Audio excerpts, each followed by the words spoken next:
Okay, we'll call this meeting to order, a joint hearing of Assembly Budget Subcommittee Number 1 on Health and Human Services and Assembly Budget Subcommittee Number 2 on Education Finance. Can we please call the roll?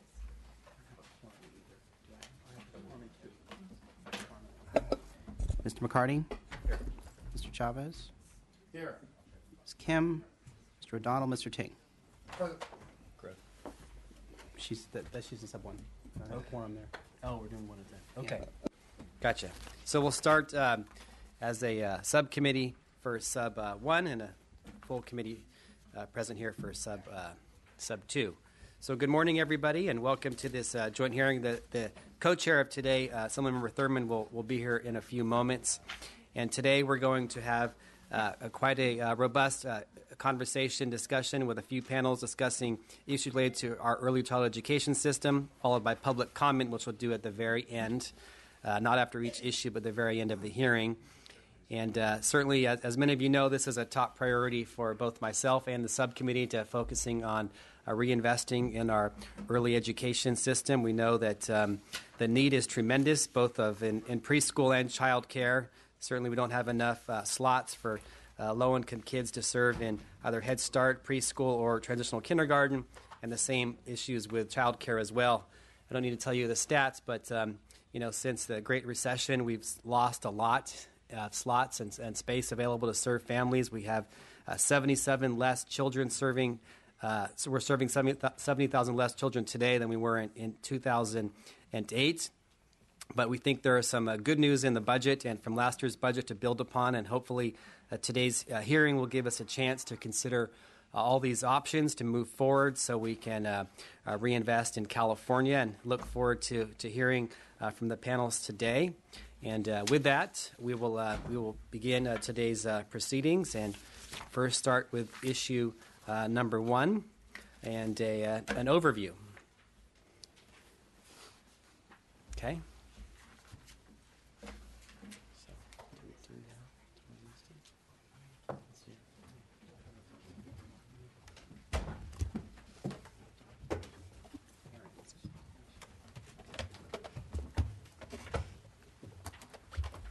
We're going to wait for maybe 30 seconds to check on something real quick.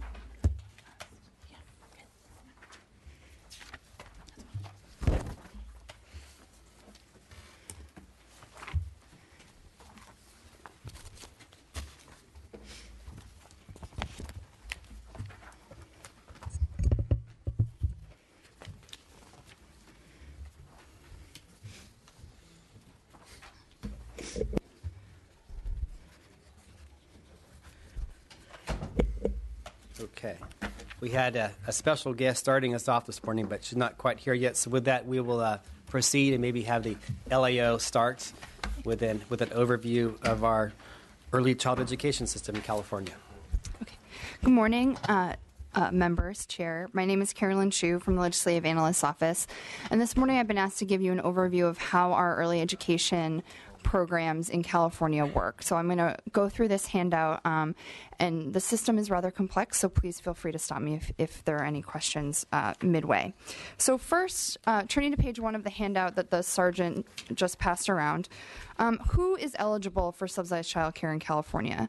Subsidized child care in California is designed to serve low-income working families.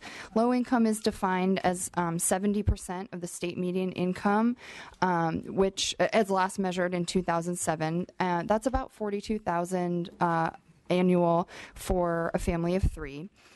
Parents must be working or participating in education in order to qualify for subsidized childcare, and the children are only eligible until they turn 13. So once children turn 13, the parents are no longer eligible for subsidized programs for those children.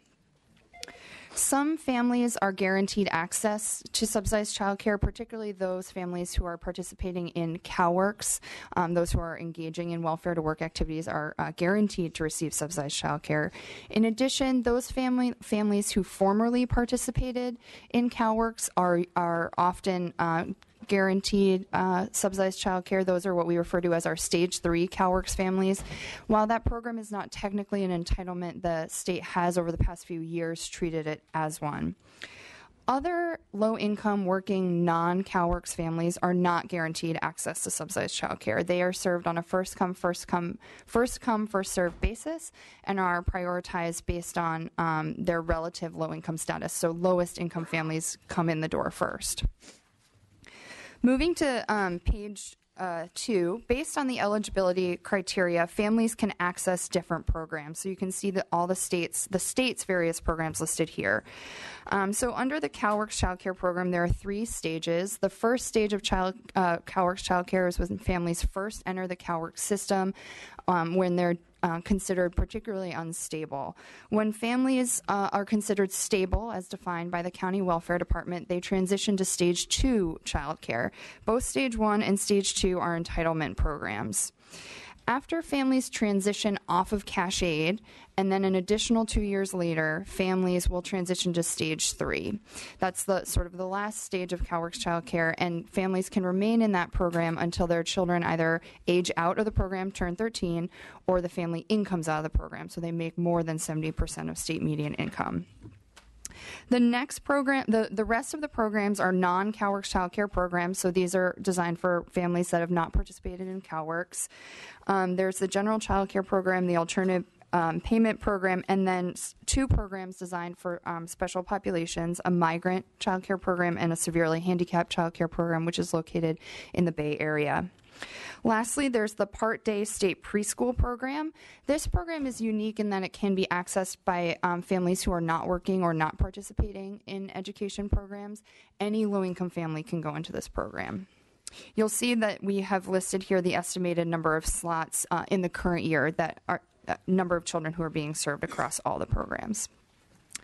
So moving to page 3, or once a family is in a program, where they go and what does it look like?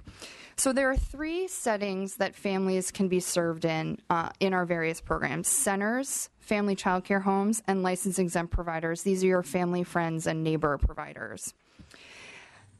Each program under the state system has to meet certain requirements. So all of the CalWORKs programs or stages and all of the alternate payment programs must meet basic health and safety requirements, irrespective of whether a child is in a center, a family child care home, or a license exempt setting. Under the general child care and state preschool programs, these programs must not only meet basic health and safety standards, but also include developmentally appropriate activities for the children. So these programs must be helping children to prepare for school or helping them develop after school, depending on the age of the child. Generally, the migrant and severely handicapped programs also must include these developmentally appropriate activities as well. So moving to page 4. At the state level, 2 agencies administer these programs. The Department of Social Services administers CalWORKs Stage 1 through the county welfare departments, and the California Department of Education administers all of the other programs. The funding for these programs is split roughly 2/3 state, 1/3 federal. You'll notice that the Proposition 98 funding funds Part Day State Preschool. Currently, that is the only program that Proposition 98 supports. Prior to 2011-12, all of the early education programs, with the exception of Stage 1, were under the Proposition 98 guarantee, but they moved in 2011-12 to the other side of the budget, but state preschool remains on the Prop 98 side. You'll note that this chart also includes the governor's budget proposal. The governor's budget proposal funds 4,000 full-day, full-year state preschool slots that were part of the negotiated agreement last year. In addition, it provides statutory growth in COLA to the non-CalWORKs child care programs, and it makes caseload adjustments to the CalWORKs programs to adjust for ebbs and flow in the program. Moving to page 5, there are 2 mechanisms for paying providers of childcare. The first are vouchers. These are the programs that offer the most choice to parents. Parents can choose any provider that they wish across any setting. This applies to the CalWORKs programs and the Alternative Payment Program. Individual reimbursements are based on the regional market rate, which is specific to each county, the age of the child, the duration of care, and the unit of payment, so monthly, weekly, hourly, daily, whatever it might be. The regional market rate effectively sets the ceiling for what the state is willing to pay. So if a family selects a provider that charges below the regional market rate, the state will simply provide the child care provider with that rate. If the provider charges more than the regional market rate, then the family has to make up the difference in the price. So the last bullet here under vouchers just gives you an example of the differences across counties and what the RMR can be worth. So in Kings County, the full day rate for a 4-year-old is $710, whereas in Marin County, it's over $1,100. The second type of payments that the state provides to child care providers is through contracts. This applies to the general child care, migrant, handicapped, and state preschool programs. This is where the state contracts directly with a provider in specific locations to provide services. Under these programs, families can only access centers and family child care homes. They do not have the option of license-exempt providers. The state pays a standard reimbursement rate across all areas of the county for this for these programs. So as you can see here in the last bullet, the monthly standard reimbursement rate for a 4-year-old is $752 everywhere in the state. So that's closer to Kings County, but in the middle of the Kings County and Marin County regional market rate values. So moving to page 6, I've covered sort of the basic overview of how our programs work. This page goes over some of the reductions that were made during the recession, which I think you're going to talk about in more detail on your panels later on this morning, but I'll just touch on a few. There was roughly $984 million in cuts to the child care and early education programs over the course of the recession, which resulted in roughly 110,000 slots lost, including those slots in the CalWORKs caseload. There were also some policy decisions that were made during the recession that resulted in reductions to the program, including instituting work exemptions for CalWORKs participants, reducing the reimbursement rate for license-exempt providers, holding the reimbursement rates flat for a number of years, lowering the eligibility threshold, and changing the administrative rate that is provided to the agencies that administer the voucher program.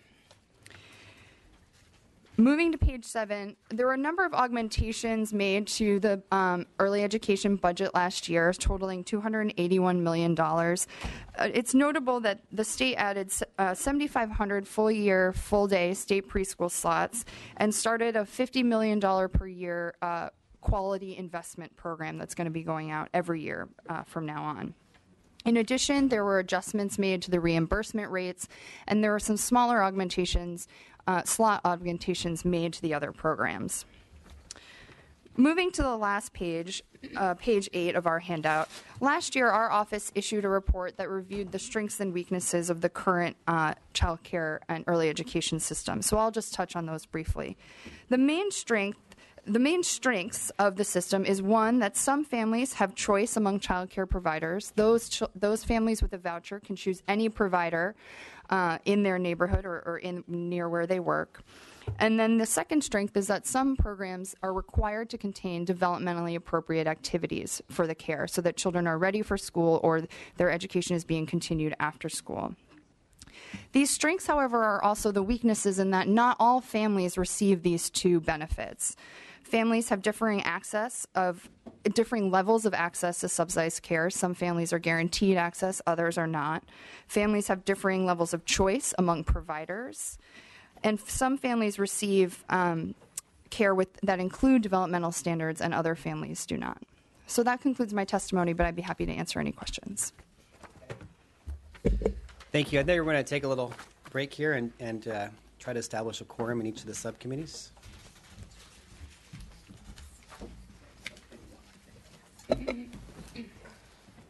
Mr. Thurman? Here. Mr. Bonta? Mr. Chu? Here. Ms. Grove? Here. Mr. Jones?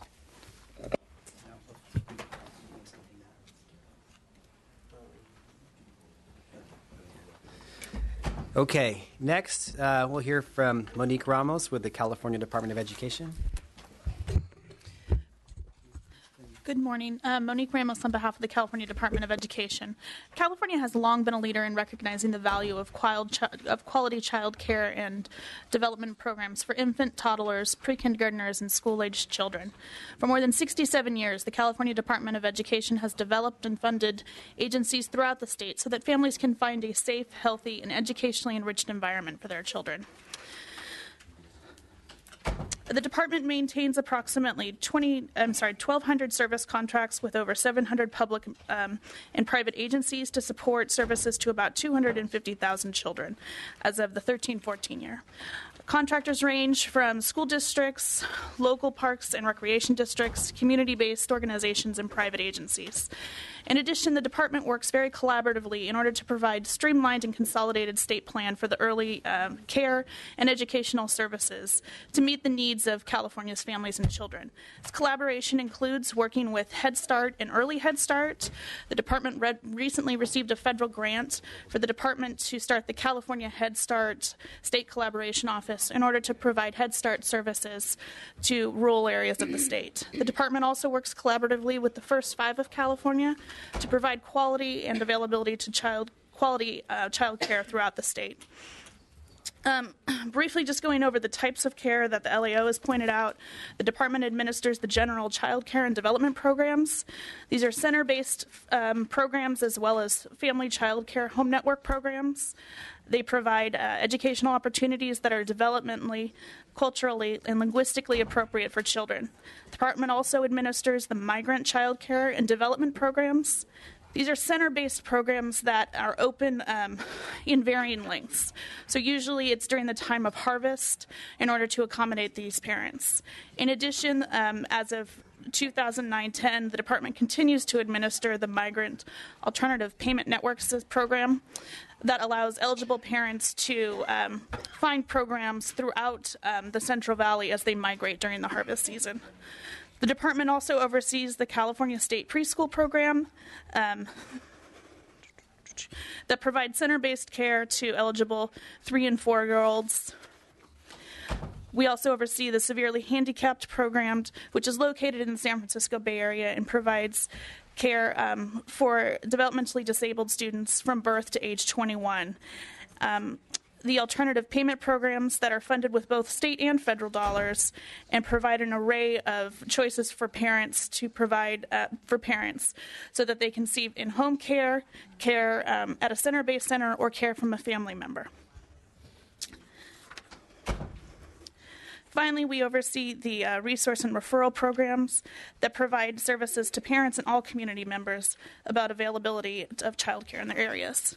With me, I have Debbie McManus, the Division Director of the Early Education and Supports Divisions, if you have any questions.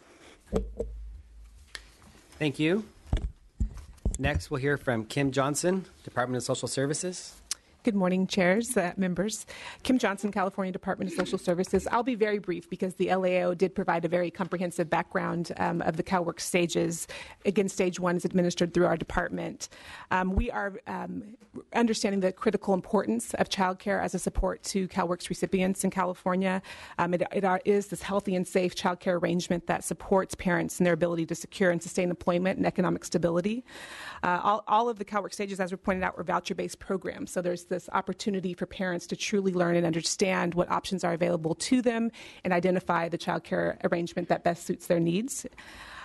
We also really appreciate the variety of settings they have to choose from. Many of the families in the CalWORks program are working what we consider non-traditional hours, evenings, weekends, and so forth. So their ability to find child care arrangements that meet those needs are critically important.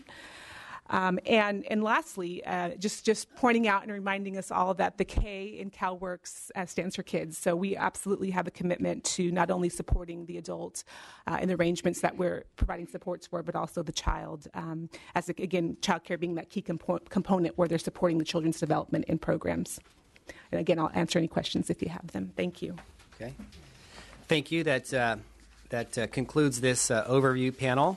And before we go to the next item, I wanted to open it up to co-chair Mr. Thurman. Thank you, Chairman McCarty, and thank you to the presenters. And I want to thank the chairman and the members of both budget committees for coming together, and the staff for putting together a very robust agenda and discussion. As I'm told, this is one of the most impacted times for bills and committee hearings that we've ever had. And so being able to get all the members together is important. I think it's also a testament to the belief that the members of these two committees have in how important the K for Kids really is, whether it's child care, whether it's early childhood education. I think many of us get it. And I've had a chance to serve with many of the members here in other committees where we talk about the importance of, as Mr. Chavez will say, early childhood development. I hear you. And we talk about also what the availability of good child care means to families and economic development and to those centers that provide this quality care. I'm thankful, too, and I want to give a shout-out to all those providers who've come here to talk to us directly and give us the real word on the street, in particular parent voices who live in our office and who make sure that we hear it directly, and all the county resource and referral providers. It's been really helpful to hear it, and I'm hopeful that today we can have a very robust discussion about what do we do. I mean, I'm beginning to understand, it's about rates. I'm beginning to understand it's about slots. I'm beginning to understand that our providers cannot continue to do what they do, and that many have gone out of business and are not able to provide these services. I guess I understand, too, that we've got limitations to our budget.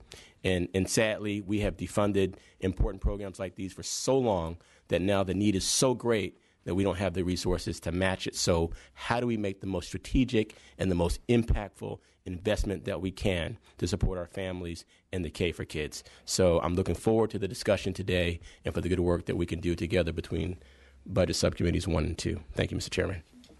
Thank you. Mr. Chavez?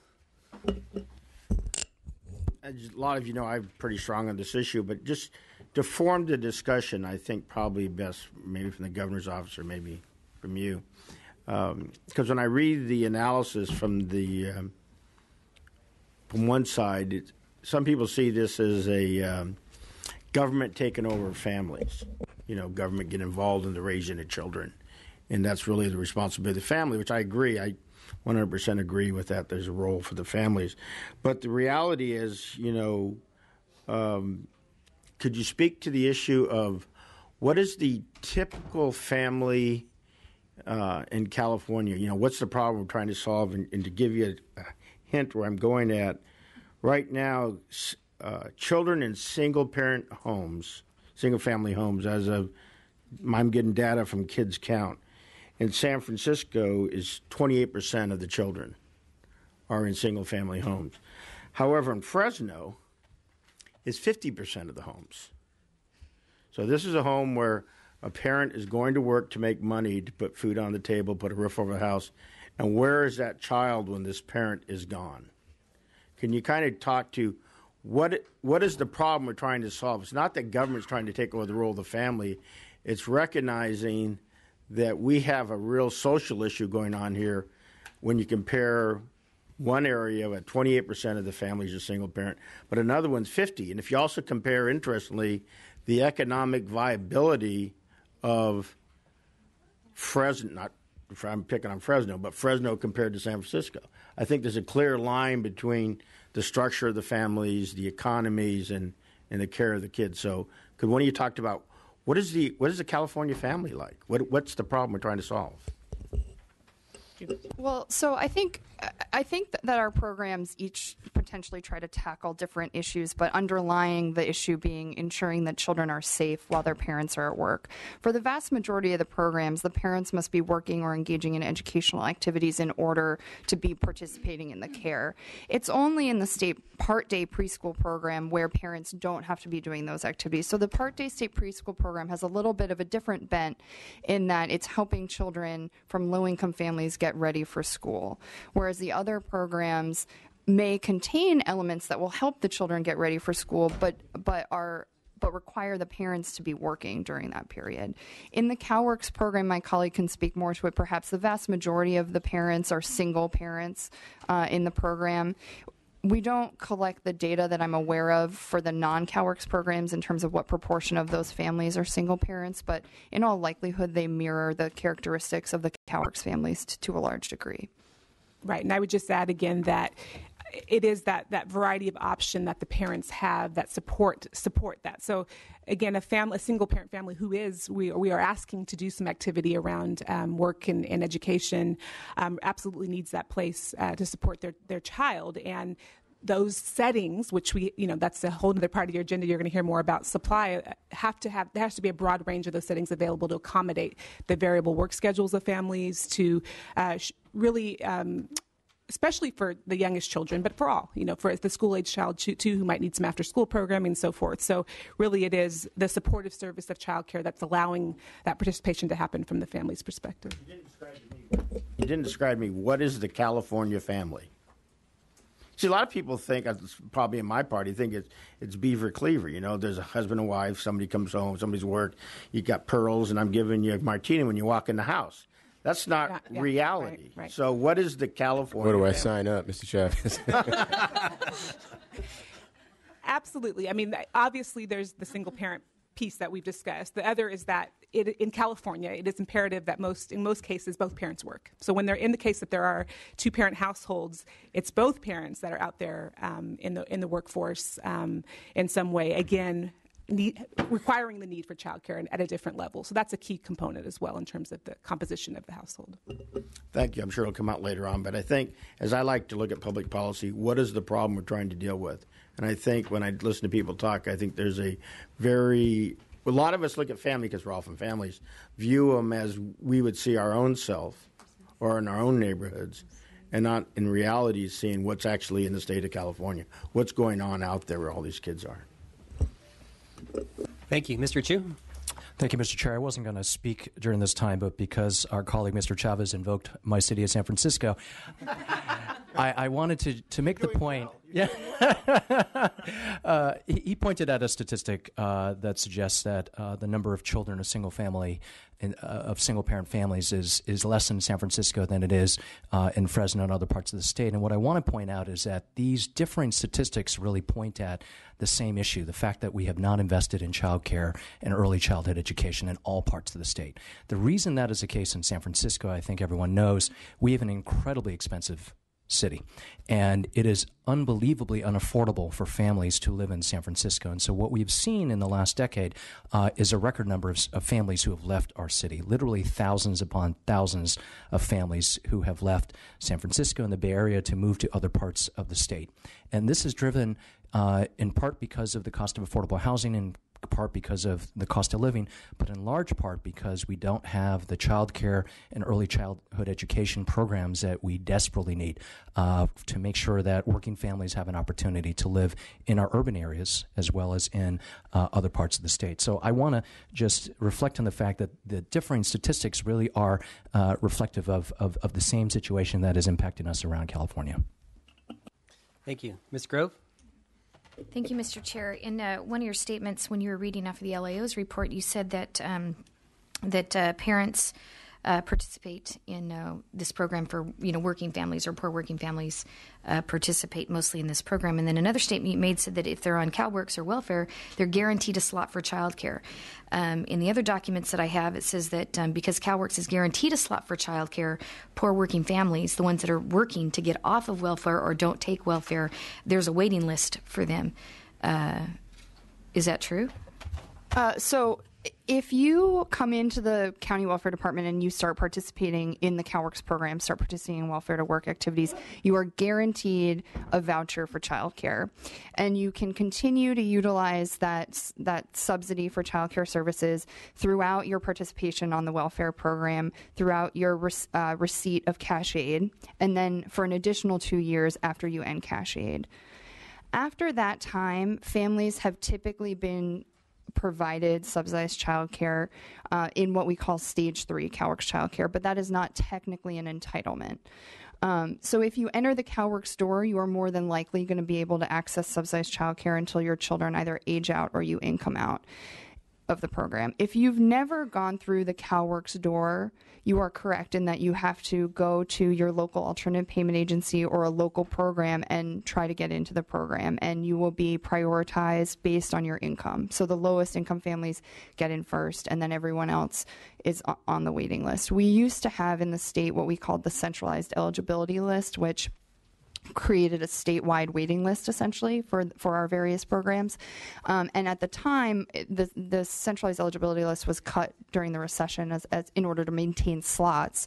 At the time, there were roughly 300,000 families on the waiting list for care. These were low-income working families. So 300,000 families on the waiting list, people out there struggling to make ends meet. And but if they were to access welfare, they would get automatically a slot. Correct. And so if they choose not to access welfare and to work hard and, on the job that they have a waiting list for That's correct. childcare. Yes, that's correct. Thank you.